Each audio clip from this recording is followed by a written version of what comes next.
Good morning, Faith. How are you doing? I'm glad to have a few minutes with you this morning. And I'm Pastor Grant, pastor of Care Ministry here at Faith. Pastor Charlie shared about Jesus' triumphal entry into Jerusalem and how he was recognized as the king that he is. But things are about to change in Jesus' journey to the cross now. We're going to pick up with the story in Matthew 26, verse 36. Jesus is now praying in the Garden of Gethsemane. Then Jesus went with them to a place called Gethsemane, and he said to his disciples, "Sit here while I go over there and pray." And taking with them Peter and the two sons of Zebedee, he began to be sorrowful and troubled. Then he said to them, "My soul is very sorrowful, even to death. Remain here and watch with me." And going a little farther, he fell on his face and prayed, saying, "My Father, if it be possible, let this cup pass from me. Nevertheless, not as I will, but as you will." And he came to the disciples and found them sleeping. And he said to Peter, "So you could not watch with me 1 hour?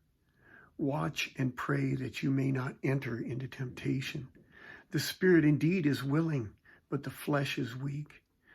Again, for the second time, he went away and prayed, "My Father, if this cannot pass unless I drink it, your will be done." And again he came and found them sleeping, for their eyes were heavy. So leaving them again, he went away and prayed for the third time, saying the same words again. Then he came to the disciples and said to them, "Sleep and take your rest later on. See, the hour is at hand, and the Son of Man is betrayed into the hands of sinners. Rise and let us be going. See, my betrayer is at hand." What do you do when times get incredibly rough? Perhaps when the stakes have never been higher. And that would be a time just like right now. Do you fight? Do you flee? Do you freeze? This was, I'm sure, a fight, flight, freeze-like moment for Jesus. Adrenaline was surging, I'm sure, in him well above normal, well above healthy. Well, this was strategically one of the most pressurized and agonizing moments of Jesus' journey to redeem us. And a battle was raging inside of his heart and mind. Does he stay true to the mission and the plan that the Father had designed?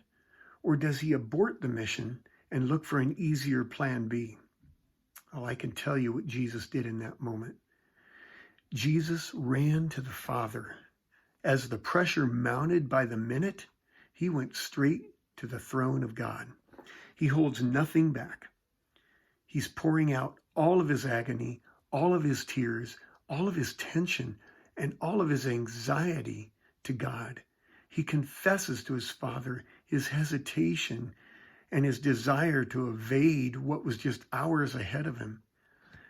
Scripture even tells us he falls on his face. We don't know how long. Was it minutes? Was it hours? He also implores his friends to also come. He knew their difficulty was soon to follow his.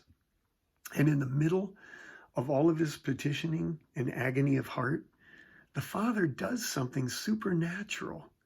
Jesus isn't suddenly rescued from the pain or the path of the cross, but instead God encourages him with joy and with strength. It's a joy that was not based on his present situation, but for what God's plan was going to accomplish for eternity. God also encouraged him with strength, and that strength that he had in that moment would give him the resolve to say, "Not as I will, but as you will." Faith family, I am hoping that today you and I both remember Jesus' choice to set aside his own will, no matter the cost, so that you and I could find our lives in the Father forever. I also pray that you and I will remember that no matter how broken things get in this world around us, let's remember to run to the Father who will give us joy and strength. So long for now.